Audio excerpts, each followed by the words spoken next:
നമസ്കാരം.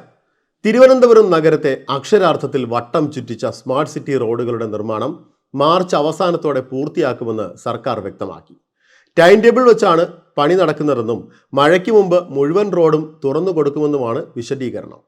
അതേസമയം നഗരയാത്രയ്ക്ക് ബദൽ ക്രമീകരണം ഒരുക്കാത്തതിൽ യാത്രക്കാരുടെ കടുത്ത പ്രതിഷേധം തുടരുകയാണ്.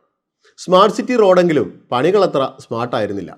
നാടുനീളെ റോഡുകൾ കുത്തിക്കീറിയും വെട്ടിപ്പൊളിച്ചും നാട്ടുകാർക്ക് പുറത്തിറങ്ങാനാകാത്ത സ്ഥിതി, ഒപ്പം ഒച്ചിഴയും വേഗത്തിലുള്ള പണി, ഇത് രണ്ടും കൂടെ ചേർന്നപ്പോൾ ഇരട്ട പ്രഹരമായി. ആളുകളുടെ ദുരിതം വാർത്തകളിൽ നിറഞ്ഞതോടെയാണ് ടൈം ടേബിൾ വെച്ച് പണി പൂർത്തിയാക്കാൻ തീരുമാനിച്ചത്. കേരള റോഡ് ഫണ്ട് ബോർഡിന്റെ ചുമതലയിലുള്ള 38 റോഡുകളാണ് സ്മാർട്ട് സിറ്റി പദ്ധതിയിൽ ഉൾപ്പെടുത്തി പുനർനിർമ്മിക്കുന്നത്. BM&BC നിലവാരത്തിലാണ് റോഡുകൾ.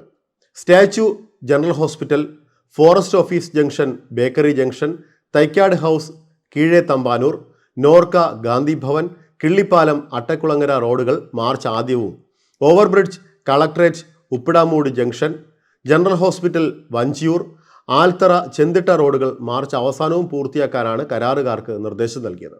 2 വർഷം മുമ്പ് കരാർ ഏറ്റെടുത്ത കമ്പനി പാതി വഴിയിൽ നിർമ്മാണം ഉപേക്ഷിച്ചതാണ് നിലവിലെ പ്രതിസന്ധിക്ക് കാരണമെന്നാണ് smart city, road fund board എന്നിവരുടെ വിശദീകരണം. പുതിയ കരാർ ഊരാളുങ്കൽ ലേബർ സൊസൈറ്റിക്കാണ്. പറഞ്ഞ സമയത്തിന് മുമ്പ് റോഡുകൾ തുറന്നു കൊടുക്കാൻ കഴിയും എന്നാണ് ഊരാളുങ്കൽ സർക്കാരിനെ അറിയിച്ചിട്ടുള്ളത്. ഏതായാലും താമസിയാതെ തന്നെ തലസ്ഥാനത്തെ റോഡുകൾ സ്മാർട്ടാകുമെന്ന് പ്രതീക്ഷിക്കാം.